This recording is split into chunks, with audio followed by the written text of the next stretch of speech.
Alô, amigos e seguidores do canal, bem-vindos. Aqui Vitor Machado, do canal Vitor Man, Literatura Fantástica e de Terror. Bem-vindos a todos. Quem está chegando aqui pela primeira vez, por favor, seguir o canal, marcar sininho, aquele ritual. Bem, hoje é quarta-feira, 15 de outubro, e nós vamos dar sequência. Hoje é interlúdio de terror, naquele dia que a gente dedica aos clássicos do terror. E nós estamos em meio à narrativa do grande romance de Mary Shelley, Frankenstein, de 1818. Um livro incrível, né? Não precisa, dispensa maiores comentários. E nós estamos então hoje chegando na 7ª postagem de um total de 8.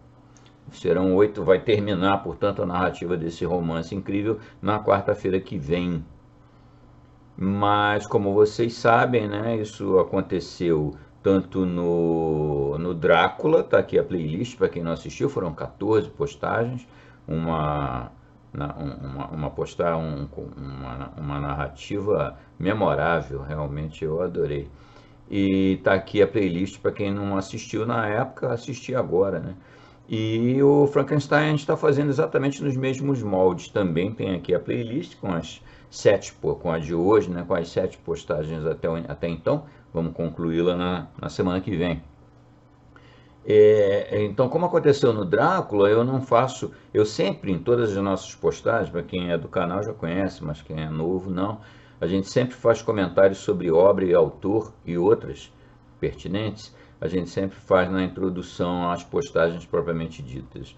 Mas no caso do Frankenstein, assim como foi no Drácula, eu fiz todos os comentários na primeira postagem só. Todas as demais, inclusive a de hoje, não tem comentário. Só esse boa noite para vocês, olá, um abraço. E nós vamos diretamente para a 7ª parte. É o volume 3, capítulos 2, 3 e 4 desse romance incrível. Então, vamos lá. Não se esqueçam de no sábado, não se esqueçam de 2 coisas. Os pedidinhos, né? O like logo agora, por favor, o hype depois, comentários, compartilhamentos, aquele troço todo. Outras formas de apoio que estão descritas aqui abaixo. E não se esqueçam também de que no sábado é dia de Lovecraft e obras correlatas, né, do Círculo Lovecraft, como está acontecendo agora. Então não percam sábado, todo sábado nós temos obras do grande HP Lovecraft e amigos. É isso aí, saudações para todo mundo, um abraço, vamos lá com a 7ª parte de Frankenstein. Frankenstein, postagem 7, volume 3, capítulo 2. Londres era o nosso atual ponto de descanso. Decidimos ficar vários meses nessa maravilhosa e celebrada cidade. Clerval desejava o contato com homens geniais e talentosos que floresciam naquela época. Mas isso era para mim um objetivo secundário. Eu estava preocupado principalmente com os meios de obter as informações necessárias para cumprir minha promessa e logo fiz uso das cartas de apresentação que tinha levado comigo, endereçadas aos mais distintos filósofos naturais. Se essa viagem tivesse acontecido durante meus dias de estudo e felicidade, teria me concedido um prazer inexprimível. Mas uma mancha tinha surgido em minha existência, e só visitei essas pessoas pelas informações que elas poderiam me dar sobre o assunto no qual meu interesse era tão terrivelmente profundo. Companhias me incomodavam. Quando sozinho eu podia encher a mente das visões de céu e terra.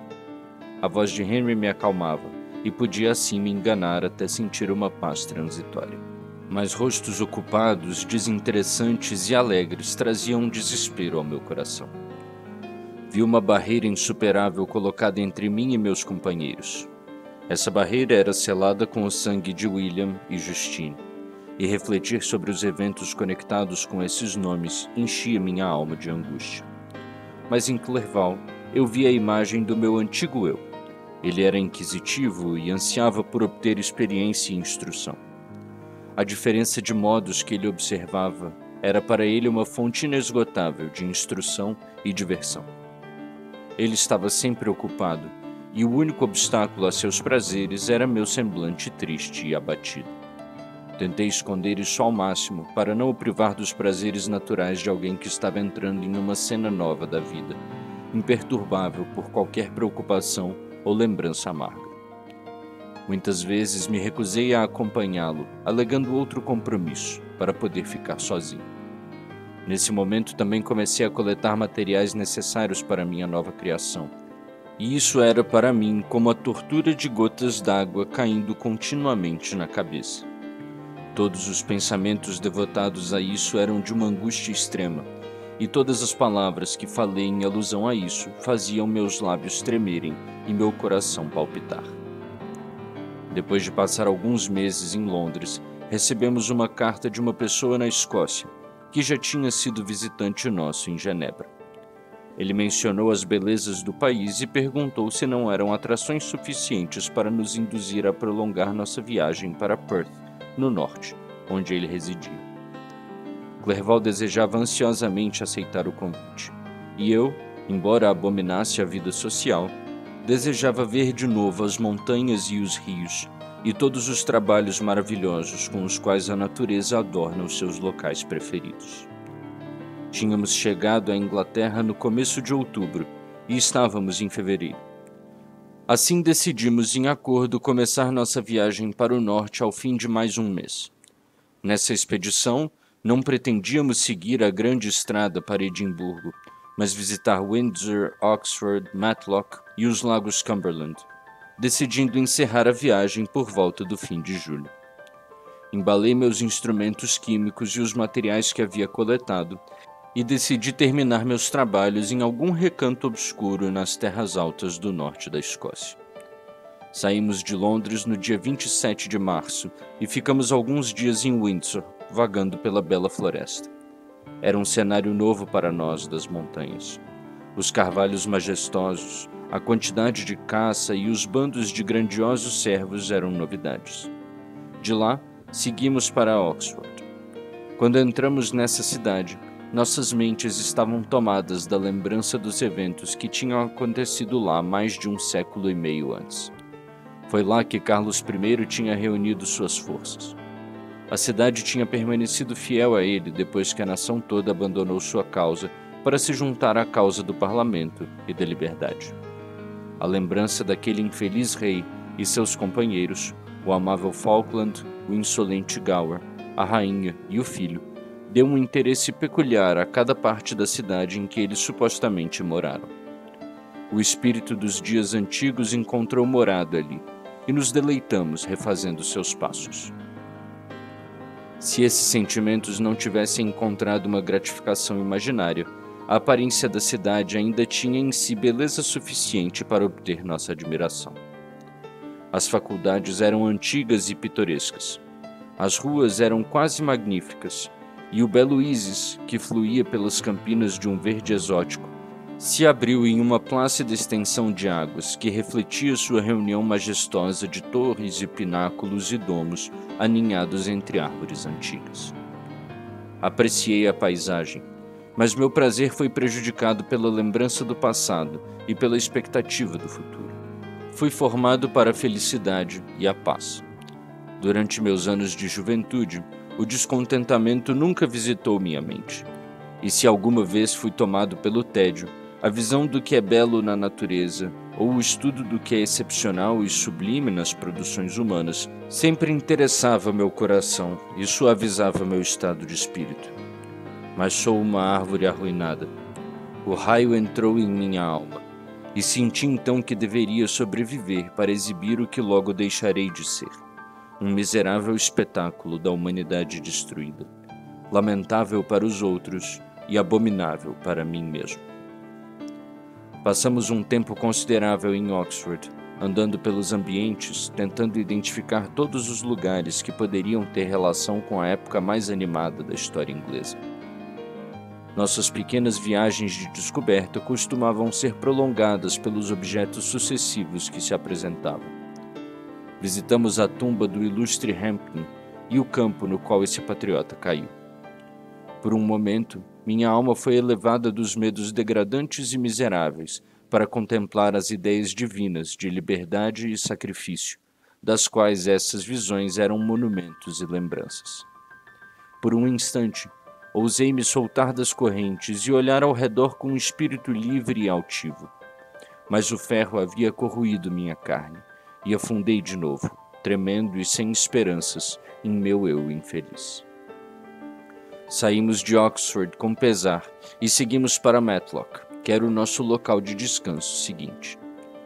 O campo em torno desse vilarejo se parecia um pouco com a paisagem da Suíça, mas tudo em uma escala menor, e as colinas verdejantes não tinham a coroa dos Alpes brancos distantes, que estão sempre nas montanhas do meu país. Visitamos a Caverna Maravilhosa e os pequenos museus de história natural, onde as curiosidades estão expostas da mesma maneira que nas coleções em Servox e em Chamonix. Este último nome me fez tremer ao ser pronunciado por Henry, e me apressei para abandonar Matlock, com o qual aquele terrível cenário foi associado. De Derby, e ainda viajando para o norte, passamos 2 meses em Cumberland e Westmorland. Eu agora quase conseguia me ver nas montanhas suíças. As pequenas áreas de neve que ainda estavam ao norte das montanhas, os lagos e a beleza dos riachos rochosos eram visões familiares e queridas para mim. Ali também fiz algumas amizades que quase conseguiram me enganar e me entregar à felicidade. O prazer de Clerval foi proporcionalmente maior do que o meu. A mente dele se expandiu na companhia de pessoas de talento, e ele encontrou na própria natureza capacidades e recursos maiores do que poderia se imaginar possuindo enquanto se associava a pessoas inferiores. Eu poderia passar a vida aqui, disse ele para mim. E entre essas montanhas eu não sentiria falta nenhuma da Suíça e do Reno. Mas ele descobriu que a vida de um viajante inclui muita dor entre os prazeres. Os sentimentos dele estão sempre em atividade, e quando ele começa a se entregar ao repouso, se vê obrigado a abandonar aquele lugar onde descansa com prazer para algo novo, que novamente prende sua atenção e que ele também abandona por outras novidades. Mal tínhamos visitado os vários lagos de Cumberland e Westmorland e desenvolvido afeto por alguns habitantes quando o período de nosso compromisso com o amigo escocês se aproximou, e os deixamos para seguir viagem. De minha parte, não lamentei. Eu agora já tinha negligenciado minha promessa por algum tempo e temia os efeitos da decepção do demônio. Ele poderia ter ficado na Suíça para exercer sua vingança em meus parentes. Essa ideia me perseguiu e me atormentou em todos os momentos nos quais eu poderia ter tido repouso e paz. Eu esperava minhas cartas com impaciência febril. Se ficassem atrasadas, eu ficava infeliz e tomado por 1000 medos. E quando chegavam, e eu via a caligrafia de Elizabeth ou de meu pai, eu mal ousava ler para encarar meu destino. Às vezes eu achava que o demônio tinha me seguido e poderia punir minha negligência assassinando meu companheiro. Quando esses pensamentos tomavam conta de mim, eu não largava Henry em momento algum, e o seguia como uma sombra, para protegê-lo da suposta fúria de seu destruidor. Agia como se tivesse cometido um grande crime, cuja consciência me assombrava. Eu não tinha culpa, mas tinha de fato atraído uma maldição horrível sobre mim, tão mortal quanto a de um crime. Visitei Edimburgo com olhos e mente lânguidos, e ainda assim aquela cidade poderia ter interessado o mais infeliz dos seres. Clerval não gostou tanto dela quanto de Oxford, pois a antiguidade da outra cidade era mais agradável para ele. Mas a beleza e a regularidade da nova cidade de Edimburgo, o castelo romântico e seus arredores, os mais encantadores do mundo, Arthur's Seat, o Poço de São Bernardo e as colinas Pentland compensaram a mudança e o encheram de alegria e admiração. Mas eu estava impaciente para chegar ao fim da minha viagem. Saímos de Edimburgo em 1 semana, passando por Cupar, St. Andrews e pelas margens do Tay até Perth, onde nosso amigo nos esperava. Mas eu não estava com disposição para rir e conversar com estranhos, nem de entrar nos sentimentos ou planos deles com o bom humor esperado de um convidado, e falei para Clerval que desejava viajar pela Escócia sozinho. Divirta-se, falei, e que aqui seja nosso local de encontro. Posso ficar ausente por 1 ou 2 meses, mas não interfira com meu deslocamento. Rogo-lhe, me deixe em paz e solidão por esse breve período. Quando eu voltar, espero que seja com o coração mais leve, mais adequado a seu humor. Henry tentou me dissuadir, mas ao me ver determinado a cumprir esse plano, parou de insistir. Ele me pediu que escrevesse com frequência. Eu preferia estar aqui com você, disse ele. Nas suas caminhadas solitárias, estar com esses escoceses que eu não conheço. Apresse-se então, meu querido amigo, para voltar, para que eu possa novamente me sentir de alguma forma em casa, o que não posso fazer em sua ausência. Depois de me separar de meu amigo, decidi visitar um ponto remoto da Escócia e terminar meu trabalho na solidão. Não duvidei que o monstro me seguia e se apresentaria para mim quando eu tivesse terminado, para que pudesse receber sua companheira. Com essa resolução, atravessei as terras altas do norte e me fixei em uma das ilhas mais remotas das Órquides como local de trabalho. Era um lugar adequado a tal tarefa, por ser pouco mais do que uma rocha, com encostas altas continuamente açoitadas pelas ondas. O solo era estéril, mal servindo de pasto para algumas pobres vacas ou rendendo aveia para os habitantes, que consistiam de 5 pessoas, cujos membros finos e magrelos indicavam uma vida miserável. Hortaliças e pão, quando eles se permitiam tais luxos, e até água fresca eram obtidos no continente, que ficava a uns 8 quilômetros de distância. Na ilha toda havia apenas 3 cabanas pobres, e uma estava vazia quando cheguei. Essa eu aluguei. Continha apenas 2 aposentos, que exibiam a pobreza da mais infeliz penúria. O telhado de palha havia afundado. As paredes não eram cobertas de gesso, e a porta estava sem dobradiças. Mandei que fosse consertada, comprei alguns móveis e me acomodei. Um acontecimento que, sem dúvida, teria ocasionado uma certa surpresa se todos os sentidos dos camponeses não estivessem entorpecidos pela necessidade e pela pobreza. Como era de se esperar, acabei vivendo sem ser observado e incomodado, e mal me agradeciam pela miséria de comida e roupas que dei a eles, de tanto que o sofrimento embota até as mais básicas sensações humanas. Nesse retiro, dediquei as manhãs ao trabalho, mas à noite, quando o tempo permitia, caminhava na pedra rochosa junto ao mar, para ouvir as ondas rugindo e correndo para os meus pés. Era um cenário monótono, mas em constante mutação. Pensei na Suíça, tão diferente daquela paisagem desolada e impressionante. As colinas eram cobertas de vinhedos e os chalés se espalhavam densamente pelas planícies. Os belos lagos refletiam um céu azul e gentil, e quando perturbados pelos ventos, seu agito parecia a brincadeira de uma criança animada em comparação ao rugido do gigantesco oceano. Dessa forma, distribuí minhas ocupações quando cheguei, mas conforme prossegui na labuta, ela foi ficando a cada dia mais horrível e penosa para mim. Às vezes eu não conseguia me obrigar a entrar no laboratório por vários dias. Em outras ocasiões, trabalhava dia e noite para completar o trabalho. Era de fato um processo imundo no qual eu estava envolvido. Durante meu primeiro experimento, uma espécie de frenesi entusiasmado tinha me cegado para o horror da minha atividade. Minha mente estava intensamente fixada na continuação de meu trabalho e meus olhos estavam fechados para o horror de meus procedimentos. Mas agora eu seguia a sangue frio, e meu coração muitas vezes se enjoava com o fazer de minhas mãos.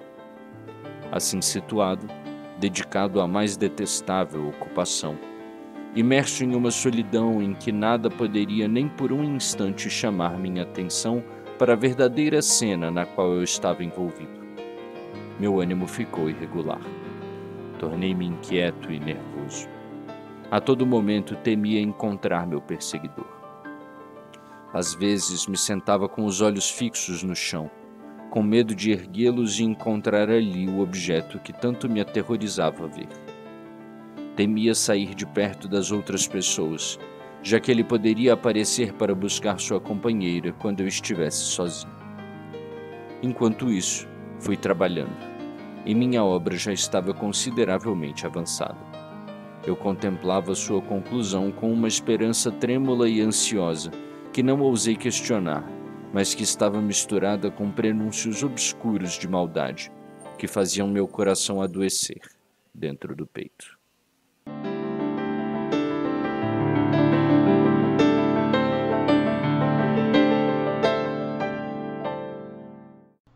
Volume 3, capítulo 3.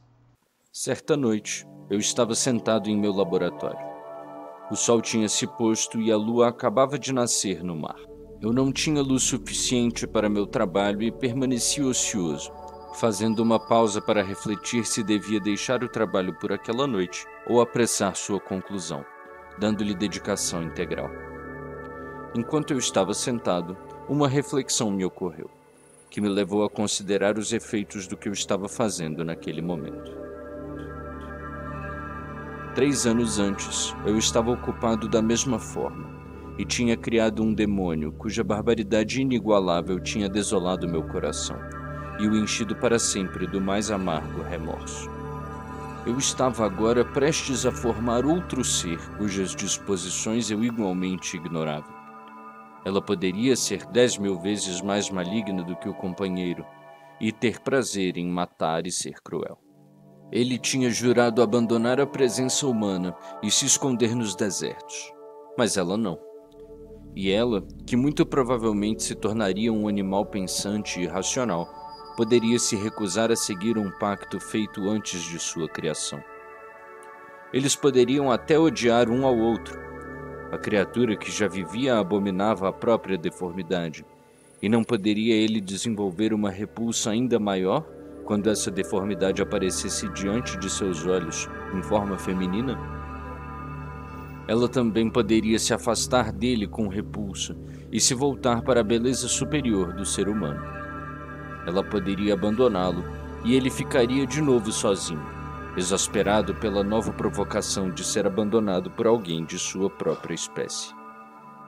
Mesmo que eles fossem embora da Europa e habitassem os desertos do Novo Mundo, um dos primeiros resultados dessa relação pela qual o demônio ansiava seriam filhos, e uma raça de demônios seria propagada pela terra, que poderia tornar a própria existência humana uma condição precária e cheia de terror. Eu tinha direito, para benefício próprio, de impor essa maldição às gerações futuras? Eu antes havia sido motivado pelos sofismas do ser que eu tinha criado. Tinha sido abalado pelas ameaças demoníacas dele. Mas agora, pela primeira vez, a malignidade de minha promessa ficou clara para mim. Tremi de pensar que as eras futuras poderiam me amaldiçoar como sua praga. Alguém que, por egoísmo, não tinha hesitado em comprar a própria paz pelo preço, talvez, da existência de toda a raça humana. Tremi e o coração falhou quando, ao olhar para a frente, vi sob a luz do luar o demônio na janela. Um sorriso horrendo franzia seus lábios enquanto ele me olhava, sentado cumprindo a tarefa que ele tinha me designado. Sim, ele tinha me seguido nas minhas viagens.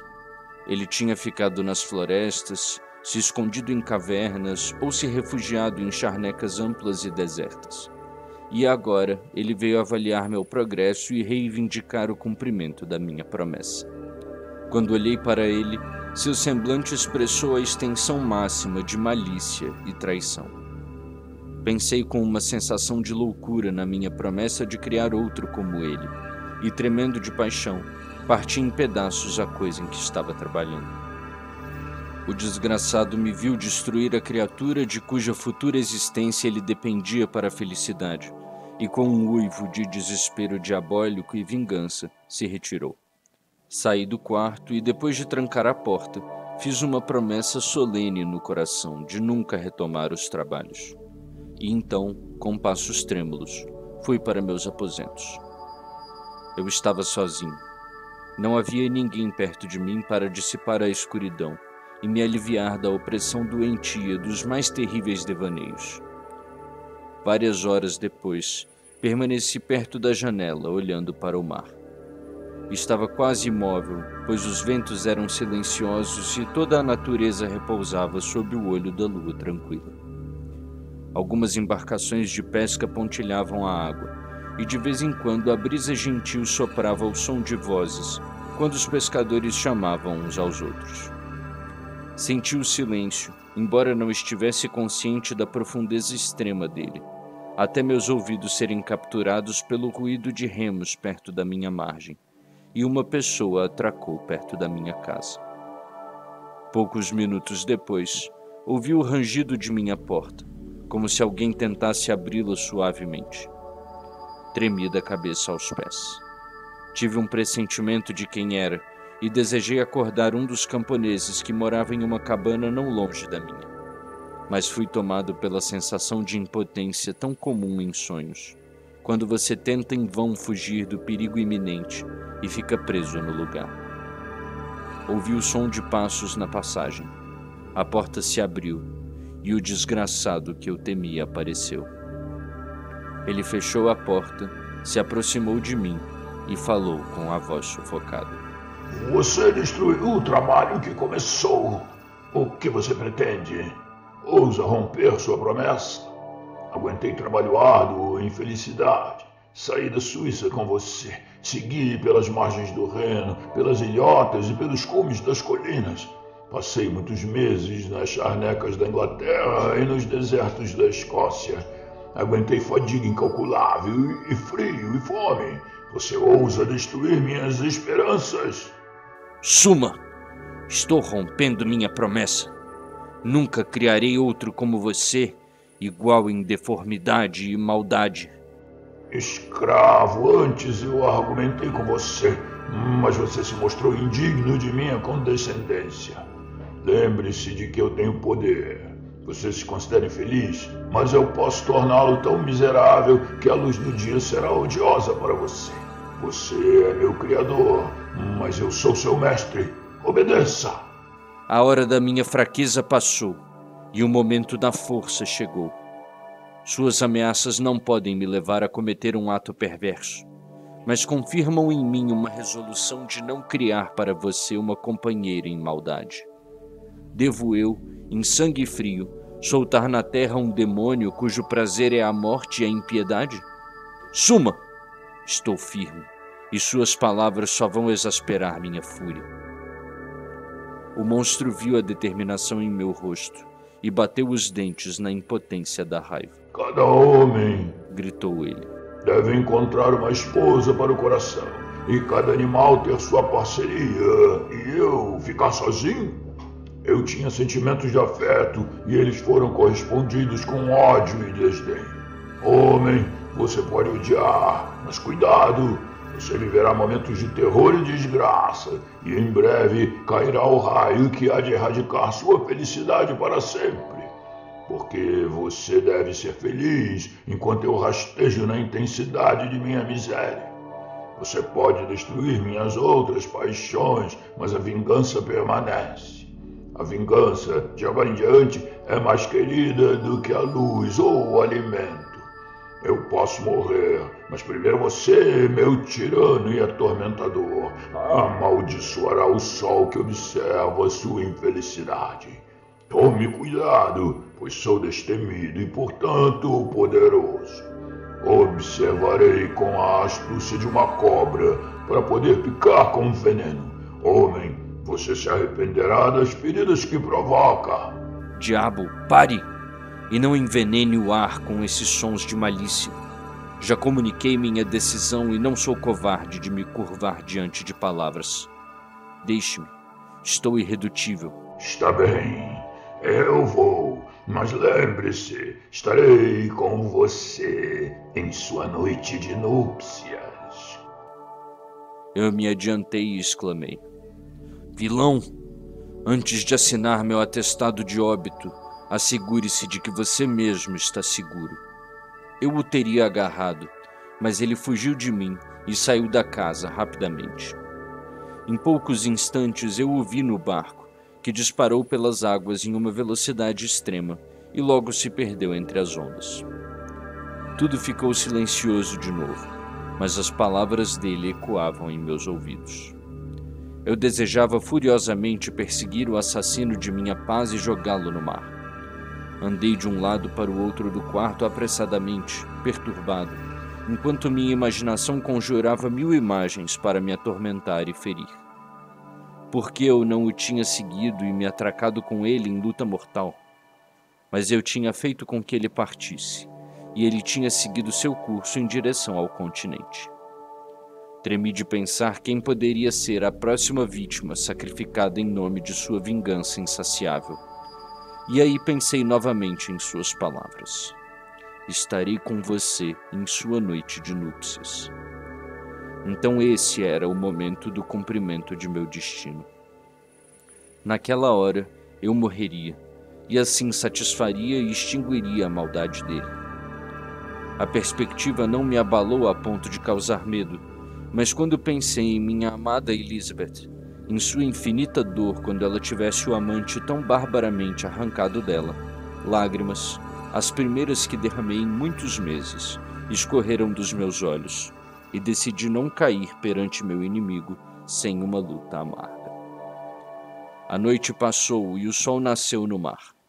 Meus sentimentos ficaram mais calmos, se é que pode se chamar de calma quando a violência da ira afunda nas profundezas do desespero.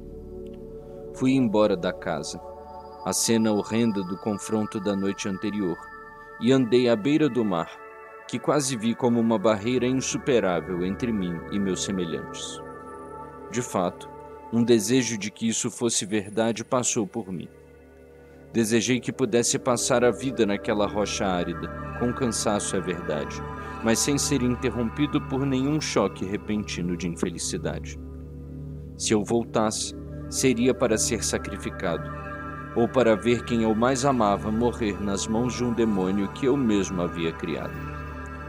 Andei pela ilha como um espectro incansável, separado de tudo que amava e infeliz com essa separação. Ao meio-dia, com o sol alto no céu, eu me deitei na grama e fui tomado por um sono profundo. Eu tinha passado toda a noite anterior acordado. Meus nervos estavam agitados e meus olhos inflamados pela vigília e pelo sofrimento. O sono no qual afundei me revigorou, e quando acordei, novamente senti como se pertencesse a uma raça de seres humanos como eu, e comecei a refletir sobre o que tinha se passado com maior compostura. Mas as palavras do demônio ainda ecoavam nos meus ouvidos como um dobre de finados. Pareciam um sonho, mas distintas e opressivas como uma realidade. O sol já havia descido bastante e eu estava sentado na praia, satisfazendo meu apetite, que estava voraz, com um bolo de aveia, quando vi um barco de pesca atracar perto de mim, e um dos homens me entregou um pacote. Continha cartas de Genebra e uma de Clerval, suplicando que me juntasse a ele. Ele disse que quase um ano tinha se passado desde que ele tinha saído da Suíça, e a França ainda não tinha sido visitada. Rogou que eu, portanto, abandonasse minha ilha solitária e o encontrasse em Perth em uma semana, quando poderíamos decidir o plano de nossos procedimentos futuros. Aquela carta, em certo grau, me trouxe de volta à vida e decidi abandonar a ilha em 2 dias. Mas, antes de partir, havia uma tarefa a executar que me fez tremer quando refleti sobre ela. Eu precisava embalar meus instrumentos químicos. E para esse propósito, teria que entrar no aposento que tinha sido cenário de meu trabalho odioso e manusear os utensílios, cuja visão era repugnante para mim. Na manhã seguinte, ao amanhecer, reuni coragem suficiente e destranquei a porta do laboratório. O restante da criatura inacabada que o havia destruído estava espalhado no chão, e quase senti como se tivesse mutilado a carne viva de um ser humano. Parei para me recompor e entrei no aposento. Com mãos trêmulas, tirei os instrumentos de lá, mas refleti que não deveria deixar os restos de meu trabalho ali para despertar horror e desconfiança dos camponeses. E assim coloquei tudo em uma cesta com uma grande quantidade de pedras, e escondi, decidido a jogar no mar naquela mesma noite. E, enquanto isso, sentado na praia, me dediquei a limpar e arrumar meus aparatos químicos. Nada poderia ser mais completa do que a mudança que acontecera em meus sentimentos desde a noite do aparecimento do demônio. Antes eu já considerava minha promessa com um desespero sombrio, como algo que, independente das consequências, deveria ser cumprido. Mas agora eu sentia como se uma película tivesse sido tirada dos meus olhos e que eu, pela primeira vez, pudesse ver com nitidez. A ideia de retomar meus trabalhos não me ocorreu nem por um momento. A ameaça que eu tinha ouvido pesava em meus pensamentos, mas eu não achava que um ato voluntário meu pudesse afastá-la. Eu estava convicto de que criar outro ser como aquele primeiro demônio seria um ato do maior e mais atroz egoísmo, e bani da minha mente todos os pensamentos que poderiam levar a uma conclusão diferente. Entre 2 e 3 da madrugada, a lua surgiu, e então, colocando a cesta em um pequeno esquife, velejei cerca de 6 quilômetros até o continente. A paisagem estava perfeitamente solitária. Alguns barcos voltavam para a terra, mas fui para longe deles. Sentia como se estivesse cometendo um crime horrível e evitei com ansiedade trêmula qualquer encontro com outras criaturas. Em determinado momento, a lua, que antes estava clara, foi subitamente coberta por uma nuvem carregada e aproveitei o momento de escuridão para jogar a cesta no mar. Ouvi o som gorgolejante quando ela afundou e me afastei do local. O céu ficou nublado, mas o ar estava puro, ainda que gelado pela brisa nordeste que estava surgindo. Mas aquilo me revigorou e me encheu de sensações tão agradáveis que resolvi prolongar minha permanência na água, e ajeitando o leme em uma posição reta, me deitei no fundo do barco. As nuvens esconderam a lua, tudo estava obscuro, e só ouvi o som do barco com a quilha cortando as ondas. O murmúrio me embalou e em pouco tempo adormeci profundamente. Não sei quanto tempo fiquei nessa situação, mas quando acordei, vi que o sol já havia subido de modo considerável.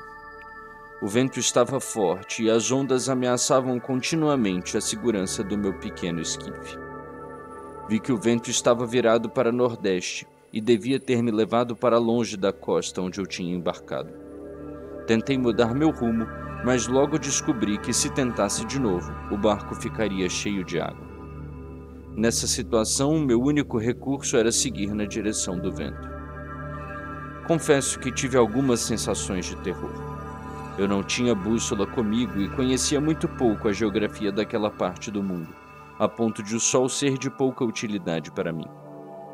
Eu poderia ser levado para o Atlântico e sentir todas as torturas da fome, ou ser engolido pelas águas imensuráveis que rugiam e se agitavam ao meu redor. Eu já estava havia muitas horas no mar e sentia o tormento de uma sede ardente, prelúdio aos meus outros sofrimentos. Olhei para os céus, que estavam cobertos de nuvens que eram levadas pelo vento, só para serem substituídas por outras. Olhei para o mar, que seria meu túmulo. Demônio! Exclamei. Sua tarefa já foi cumprida. Pensei em Elizabeth, em meu pai e em Clerval, e afundei em um devaneio tão desesperador e assustador que mesmo então, quando a cena está prestes a se encerrar diante de mim para sempre, tremo ao refletir. Algumas horas se passaram assim, mas aos poucos, com o sol descendo na direção do horizonte, o vento morreu em uma brisa gentil, e o mar ficou livre de ondas quebrando. Mas isso deu lugar a uma agitação. Fiquei enjoado e mal conseguia segurar o leme, quando de repente vi uma linha de terra alta ao sul. Quase tomado como eu estava de fadiga e pelo suspense terrível que aguentei por várias horas, essa certeza súbita de vida chegou ao meu coração como uma onda de alegria calorosa, e lágrimas jorraram dos meus olhos. Como nossos sentimentos são mutáveis, e como é estranho o amor intenso que temos pela vida, mesmo nos excessos de infelicidade. Construí outra vela com uma parte dos meus trajes e direcionei avidamente o rumo do barco em direção à terra. Ela tinha uma aparência selvagem e rochosa, mas quando cheguei mais perto, percebi facilmente os traços de cultivo. Vi embarcações perto da margem e me vi transportado de repente para a vizinhança do homem civilizado. Acompanhei avidamente as curvas da terra e acenei para um campanário que vi por trás de um pequeno promontório. Como eu estava em estado de extrema debilidade, decidi velejar diretamente para a cidade como um local onde poderia buscar alimento com mais facilidade. Felizmente, tinha dinheiro comigo. Quando cheguei no promontório, vi uma cidadezinha e um bom porto, no qual entrei, meu coração disparado pela alegria da minha salvação inesperada. Enquanto eu estava ocupado prendendo o barco e arrumando as velas, várias pessoas se reuniram no local. Elas pareciam muito surpresas com minha aparição, mas em vez de me oferecerem assistência, sussurravam e gesticulavam ao mesmo tempo, o que em qualquer outra ocasião poderia ter gerado em mim uma leve sensação de alarme. Mas eu apenas percebi que elas falavam inglês e falei com elas nesse idioma. Meus bons amigos, vocês podem fazer a gentileza de me dizer o nome desta cidade e me informar onde estou? Você vai saber isso logo, respondeu um homem com voz rouca. Talvez você tenha vindo por um lugar que não vai ser muito do seu agrado, mas você não será consultado sobre seus aposentos. Isso eu prometo. Fiquei excessivamente surpreso por receber uma resposta tão grosseira de um estranho. E fiquei desconcertado ao perceber os semblantes franzidos e raivosos dos companheiros dele. Por que você responde com tanta grosseria? Perguntei.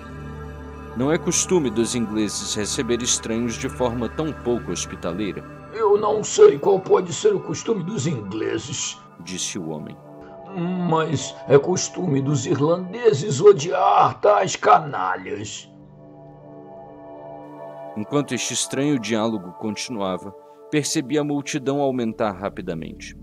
Seus rostos expressavam uma mistura de curiosidade e raiva, o que me irritou e, em algum grau, me alarmou. Perguntei o caminho para a estalagem, mas ninguém respondeu. Eu então avancei, e um som murmurante surgiu da multidão que me seguia e me rodeava. E um homem de aparência doente se aproximou, deu um leve tapa no meu ombro e disse: Venha, o senhor precisa me seguir até a casa do Sr. Kirwin para dar o seu relato. Quem é o Sr. Kirwin? Por que tenho que dar o meu relato? Aqui não é um país livre? Sim, senhor, livre para homens honestos. O Sr. Kirwin é um magistrado e o senhor precisa dar o seu relato sobre a morte de um cavalheiro que foi encontrado assassinado aqui ontem à noite. Essa resposta me assustou, mas logo me recuperei. Eu era inocente. Isso poderia ser provado com facilidade. Consequentemente, segui meu condutor em silêncio e fui levado a uma das melhores casas da cidade. Eu estava prestes a desmoronar de fadiga e fome, mas estando cercado por uma multidão, percebi que seria sensato despertar todas as minhas forças, para que nenhuma debilidade física pudesse ser interpretada como apreensão ou culpa consciente. Dificilmente, portanto, eu poderia prever a calamidade que em poucos instantes me dominaria e extinguiria na forma de horror e desespero todo o medo da ignomínia ou da morte. Devo fazer uma pausa aqui, pois preciso de toda a minha força para recordar os eventos assustadores que estou prestes a relatar em detalhes apropriados.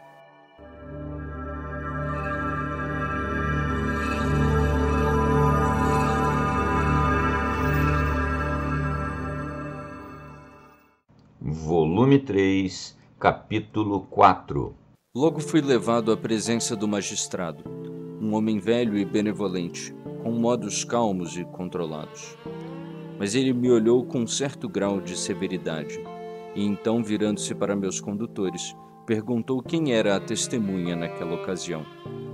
Cerca de 6 homens se adiantaram, e um, ao ser selecionado pelo magistrado, depôs dizendo que estava pescando na noite anterior, com o filho e o cunhado, Daniel Nugent, quando, por volta das 10 horas, eles viram um forte vento do norte crescendo e decidiram ir para o porto.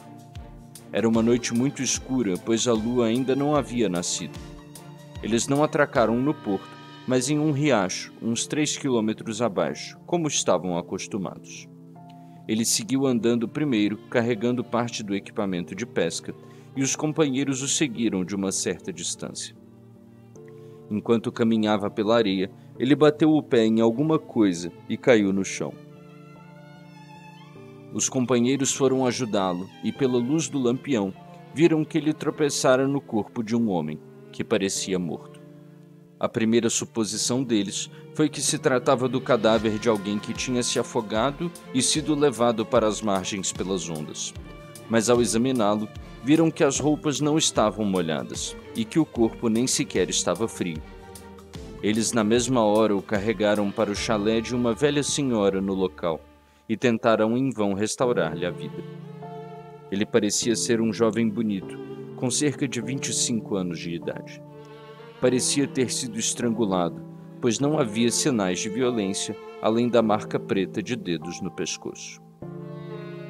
A primeira parte do depoimento não me interessou em nada, mas quando a marca de dedos foi mencionada, lembrei-me do assassinato de meu irmão e fiquei extremamente agitado. Meus membros tremeram e uma névoa surgiu nos meus olhos, o que me obrigou a me apoiar em uma cadeira. O magistrado me observou com um olhar atento e, claro, deduziu um presságio desfavorável pela minha reação. O filho confirmou o relato do pai, mas quando Daniel Nugent foi chamado, ele jurou convicto que logo antes da queda do companheiro, ele viu um barco com um único homem a uma distância curta da margem, e pelo que se pôde julgar pela luz das poucas estrelas, era o mesmo barco no qual eu tinha atracado.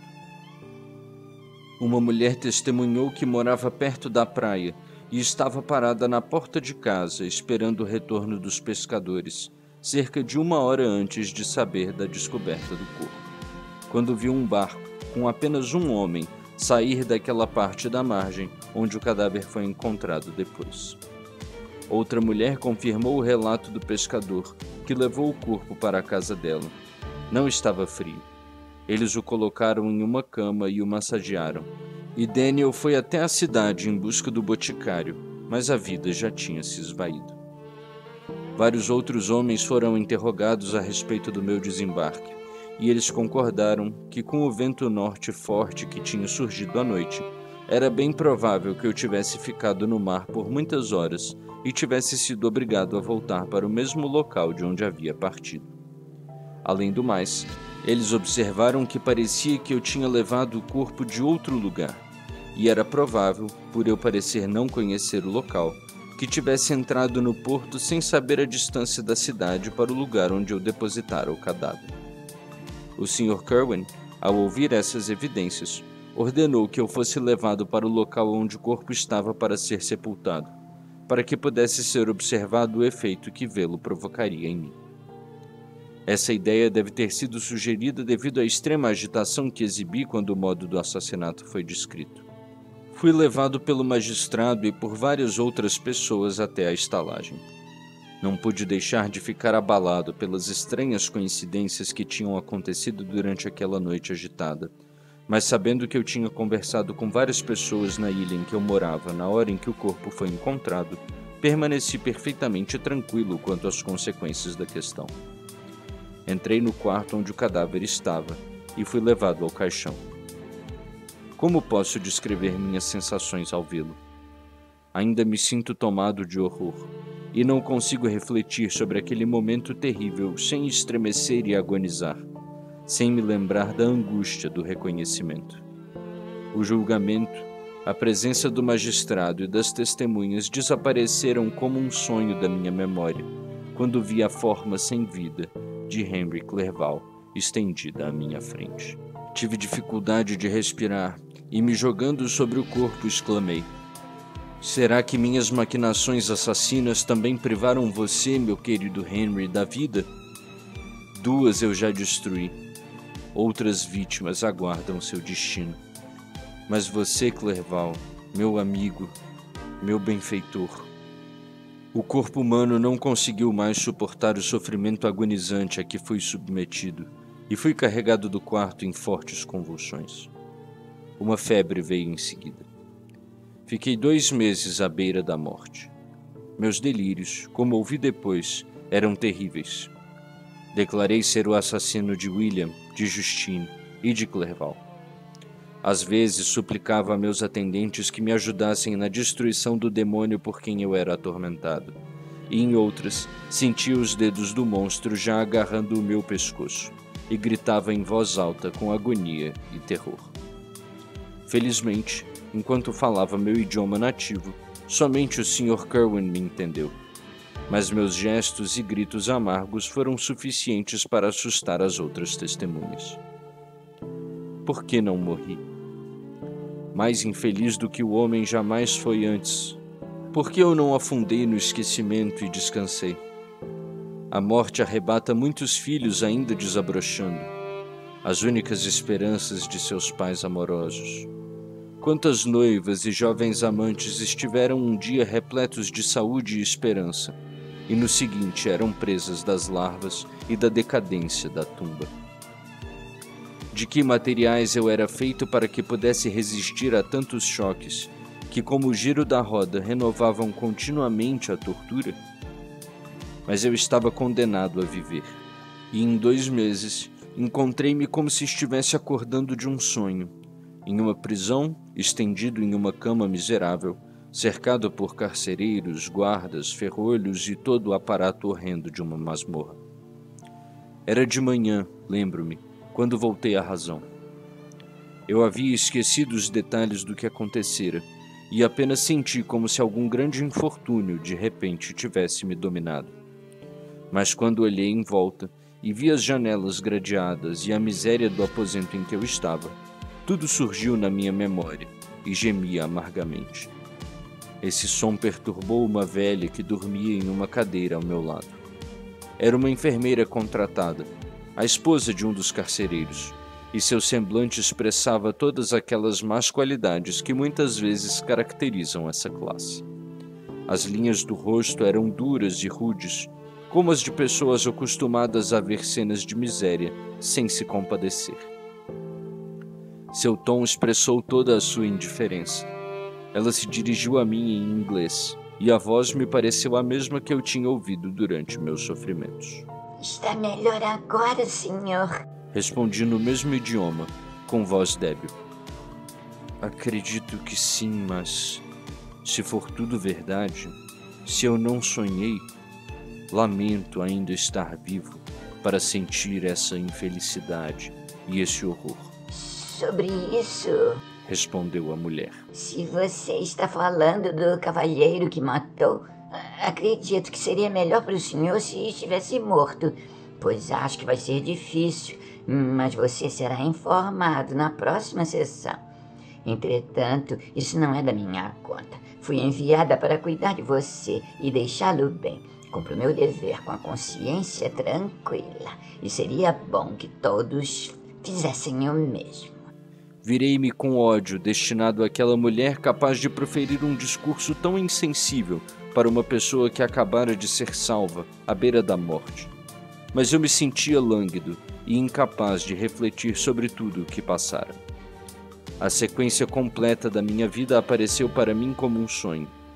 Algumas vezes duvidei se de fato era tudo verdade, pois aquilo nunca se apresentou à minha mente com a força da realidade. À medida que as imagens que flutuavam diante de mim se tornaram mais distintas, fui ficando febril. Uma escuridão me envolveu. Não havia ninguém perto de mim para me acalmar com a voz suave do amor. Nenhuma mão querida me amparava. O médico veio e prescreveu remédios, e a mulher os preparou para mim. Mas o total descuido era visível no primeiro, e a expressão de brutalidade ficou fortemente marcada no semblante da segunda. Quem poderia estar interessado no destino de um assassino, fora o carrasco que receberia seu pagamento? Essas foram minhas primeiras reflexões.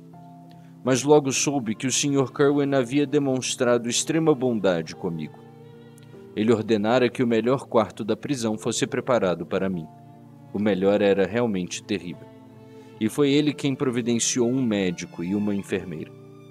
É verdade que era raro ele vir me ver, pois embora desejasse ardentemente aliviar os sofrimentos de cada criatura humana, ele não queria estar presente nas agonias e nos delírios miseráveis de um assassino.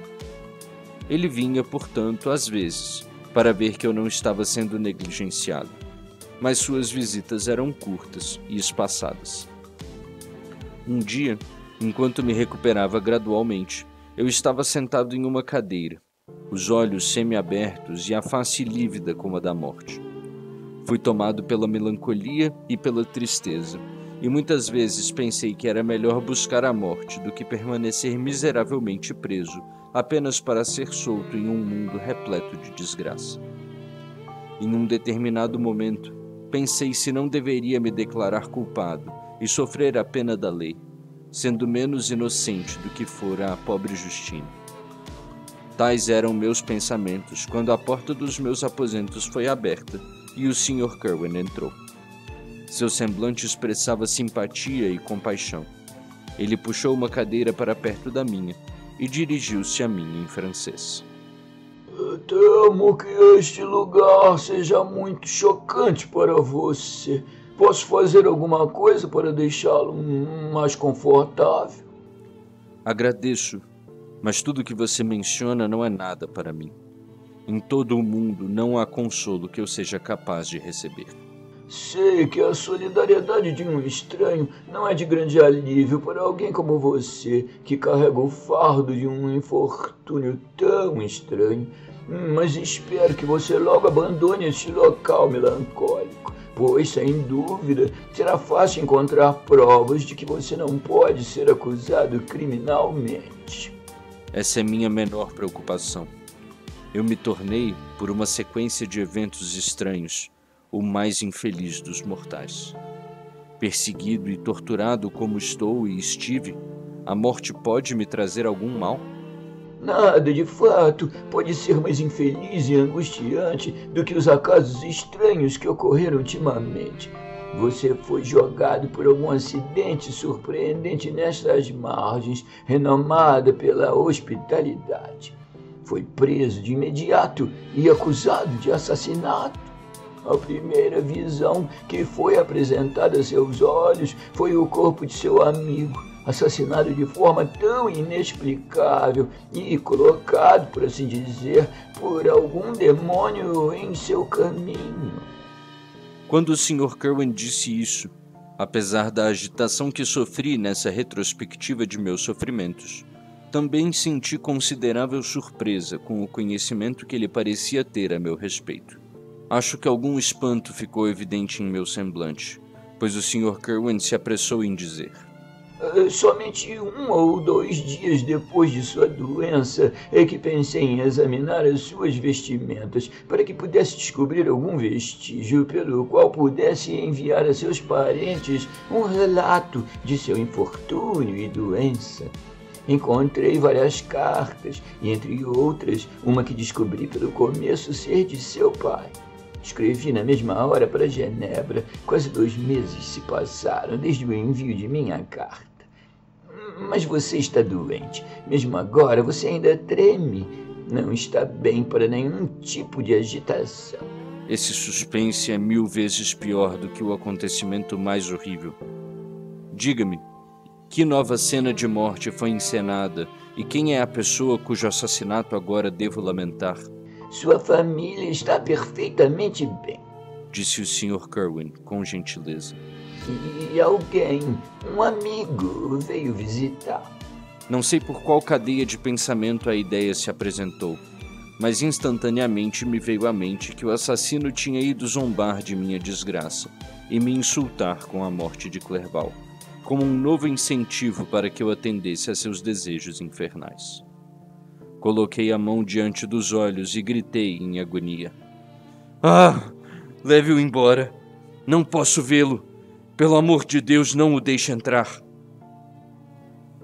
O Sr. Kerwin olhou para mim com uma expressão preocupada. Ele não pôde deixar de considerar minha exclamação como uma presunção de minha culpa, e disse, em um tom bastante severo: Eu deveria ter pensado, meu jovem, que a presença de seu pai teria sido bem-vinda, em vez de inspirar tal repugnância violenta. Meu pai! Exclamei, enquanto cada feição e cada músculo relaxava da angústia ao prazer. Meu pai de fato veio? Que gentileza! Que enorme gentileza! Mas onde ele está? Por que ele não se apressa a vir até mim? Minha mudança de comportamento surpreendeu e agradou ao magistrado. Talvez ele tenha pensado que minha exclamação anterior tivesse sido um retorno momentâneo do delírio, e agora ele retomou imediatamente sua benevolência anterior. Ele se levantou e saiu do quarto com a enfermeira, e em um instante meu pai entrou. Nada naquele momento poderia ter me dado maior prazer do que a chegada do meu pai. Estendi a mão para ele e falei: Então o senhor está seguro? E Elizabeth? E Ernest? Meu pai me acalmou com garantias do bem-estar deles e se esforçou, tratando desses assuntos tão importantes ao meu coração, para elevar o meu espírito desanimado. Mas logo sentiu que uma prisão não poderia ser a morada de alegria. Que lugar é este que você habita, meu filho? Disse ele, olhando tristemente para as janelas gradeadas e a aparência miserável do local. Você viajou em busca da felicidade, mas uma fatalidade parece persegui-lo. E o pobre Clerval. O nome do meu infeliz e assassinado amigo foi uma agitação grande demais para ser suportada em meu estado de fraqueza. Derramei lágrimas. Ai de mim! Sim, meu pai, respondi. Um destino do mais horrível tipo paira sobre mim, e preciso viver para cumpri-lo, senão teria morrido sobre o caixão de Henry. Não nos foi permitido conversar por muito tempo, pois o estado precário de minha saúde tornou necessárias todas as precauções que poderiam garantir tranquilidade. O Sr. Kerwin entrou e insistiu para que não esgotasse minhas forças com muitas emoções. Mas a presença de meu pai era para mim como a do meu anjo bom, e gradualmente recuperei a saúde. Quando minha doença me abandonou, fui tomado por uma melancolia sombria e turva que nada conseguia dissipar. A imagem de Clerval estava para sempre diante de mim, pálido e assassinado. Mais de uma vez, a agitação em que essas reflexões me lançaram fizeram meus amigos temerem uma recaída perigosa. Ora, por que eles preservavam uma vida tão miserável e detestada? Era certo que eu poderia cumprir meu destino, que agora estava chegando ao fim. Em breve, muito em breve, a morte extinguirá essas palpitações e me livrará do intenso peso da angústia que me leva ao pó. E na execução da recompensa da justiça também descansarei.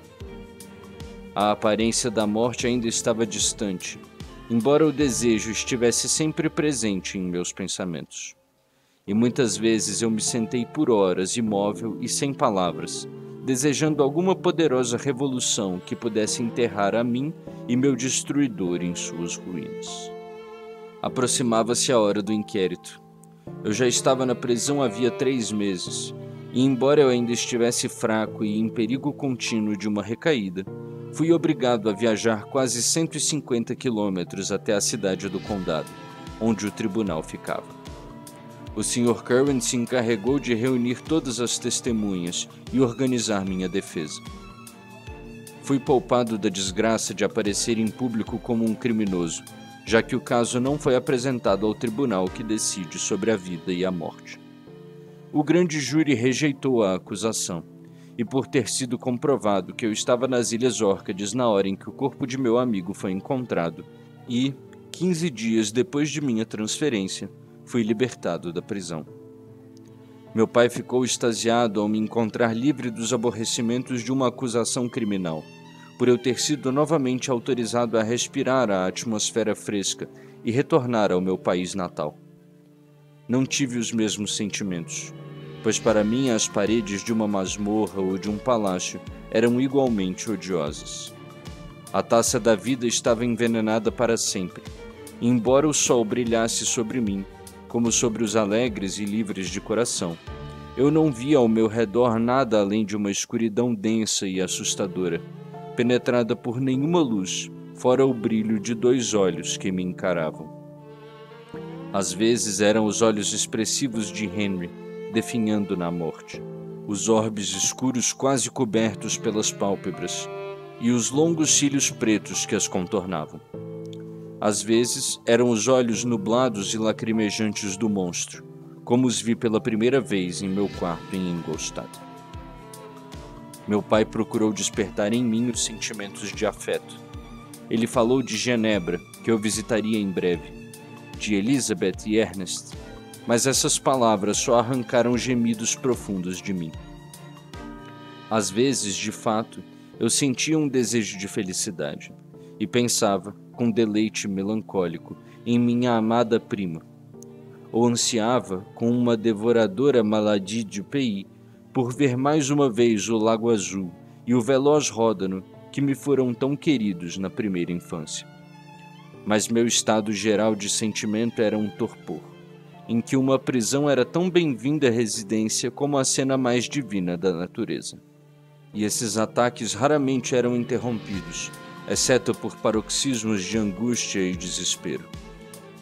Nesses momentos, muitas vezes me esforçava para acabar com a existência que eu detestava, e foi preciso presença e vigilância incessantes para me impedir de cometer algum terrível ato de violência. Lembro que, ao sair da prisão, ouvi um dos homens dizer: Ele pode ser inocente do assassinato, mas certamente ele tem a consciência pesada. Essas palavras me atingiram. Consciência pesada, sim, certamente eu tinha. William, Justine e Clerval morrendo devido às minhas maquinações infernais. E de quem é a morte, exclamei, que vai acabar com a tragédia? Ah, meu pai, não fique nesse país miserável. Me leve aonde eu possa me esquecer de mim, de minha existência e de todo o mundo. Meu pai cedeu facilmente a meu desejo, e depois de nos despedirmos do Sr. Curwen, fomos rápido para Dublin. Eu me senti como se estivesse aliviado de um peso enorme quando o navio partiu da Irlanda com vento favorável, e abandonei para sempre o país que tinha sido para mim o cenário de tanta infelicidade. Era meia-noite. Meu pai dormia na cabine, e eu estava deitado no convés, olhando as estrelas e ouvindo o bater das ondas. Saudei a escuridão que isolou a Irlanda da minha vista, e minha pulsação batia com uma alegria febril quando percebi que logo veria Genebra. O passado apareceu para mim à luz de um sonho assustador, mas a embarcação em que eu estava, o vento que me soprava da detestada costa da Irlanda e o mar que me cercava disseram com muita força que não fui enganado por nenhuma visão, e que Clerval, meu amigo e companheiro mais querido, tinha sido vítima de mim e do monstro de minha criação. Repassei na memória toda a minha vida, minha felicidade tranquila enquanto residia com a minha família em Genebra, a morte de minha mãe e minha partida para Ingolstadt. Lembrei-me de estremecer com um entusiasmo louco que me apressou para a criação do meu hediondo inimigo, e invoquei a memória a noite em que ele viveu pela primeira vez. Não fui capaz de seguir essa linha de pensamento. 1000 sentimentos me pressionaram e chorei amargamente.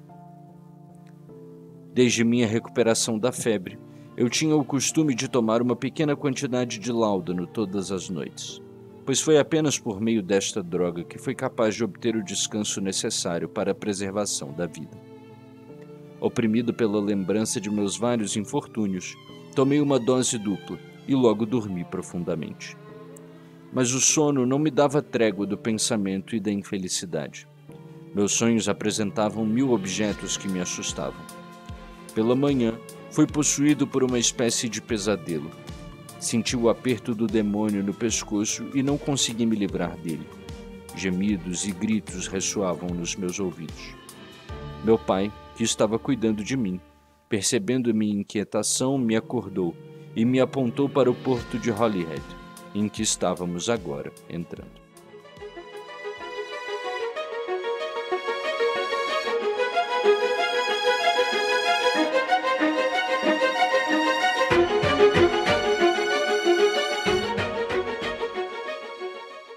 Bem, amigos, espero que tenham gostado dessa 7ª postagem do grande clássico Frankenstein. Não percam na próxima quarta-feira a continuação. E não se esqueçam, sábado que vem, Sábado Lovecraft.